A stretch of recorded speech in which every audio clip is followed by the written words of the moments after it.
Veritas posted a video last week of a Pfizer executive called Jordan Walker admitting that the company is conducting what appear to be dangerous experiments. He suggested they were dangerous to manipulate coronaviruses to make them more lethal, and then hiding that from the public. It seemed like a huge story. He also suggested that Pfizer wasn't worried about this because they own the regulators.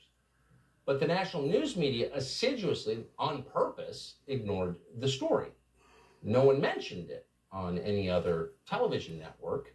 Daily Mail ran a story on it today, and God bless them. Google, which like the TV networks takes up a lot of money from Pfizer, pulled the video off YouTube on the grounds it was vaccine misinformation, though there was no misinformation in it. And today, Pfizer admitted that. 48 hours after the video came out, they finally admitted that it was real. In a statement, Pfizer said this, quote, "In a limited number of cases, when a full virus does not contain any known gain-of-function mutations, such virus may be engineered to enable the assessment of antiviral activity in the cells." It really is the most outstanding journalism organization in North America, and they should own every Pulitzer Prize. But because they are called conservative or skeptics rather than part of the establishment narrative, they will never get the recognition they deserve. Outstanding group, Project Veritas. James O'Keefe obviously is working very hard on this story on an ongoing basis, but we're lucky to have a few moments with Mario Balaban, the media relations manager from Project Veritas, who joins us live via Skype now. Mario, first of all, congratulations. Not only is that outstanding journalism, it was just riveting from a shock point of view, from an entertainment point of view. That was incredible. As James O'Keefe says, he's never had a reaction like that before. What do you make of it? This individual reacted in some way we've never seen before in Project Veritas history. He assaulted our staff who were there to, support James's interview questions and help the staff, obtain answers. And, it's the videos by themselves. The first one we launched with the investigation has about 20 million views on Twitter alone right now. And the video of this interview where the person reacted in the way he did has almost 10 million views. It's extraordinary. I watched it, and what he said was so stunning, and it was almost too perfect. And so part of me thought, can this be real? Maybe this was a setup or a stitch-up, because what he said was so villainous. It is every fear, every skepticism manifested. I thought, is this guy really who he is? And I know that James O'Keefe put those questions to him in the final encounter and showed the documentary evidence. But when he was finally confronted, he said, "I'm just a consultant. I'm just a contractor. I'm not even a scientist." It was like he was trying to say, I'm not an important person. I couldn't have meant it. And then the most insane thing was when he called himself a liar. He denounced himself half a dozen times as a liar. As you said, the material is so shocking and so disturbing to a lot of people that a lot of people don't want to believe that this is actually true or happening.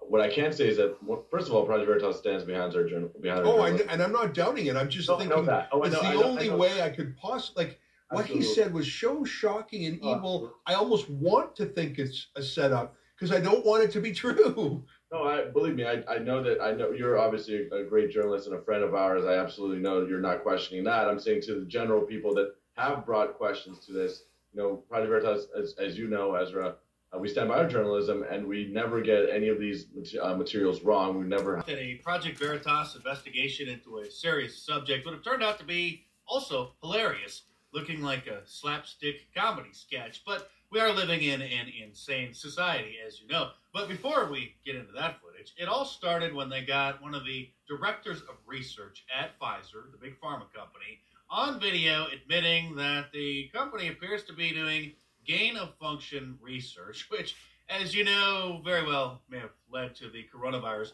leaking or being released on purpose out of the Wuhan lab, causing the entire pandemic. You may recall that for over a year it was against the terms of service to post on social media platforms that the coronavirus may have been man-made and may have leaked from the Wuhan lab. And now for the fun part. Yesterday, Project Veritas posted a follow-up report showing James O'Keefe confronting the person, as they usually do, later with the footage of them saying the things that the director at Pfizer said he wasn't supposed to be talking about. Hey there.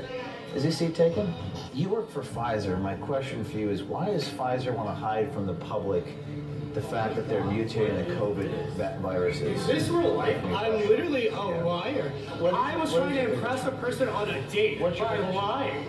This is absurd. Please don't touch me. Well, this is not, by the way, don't tell anybody. Someone who's just working at a company to literally help the public.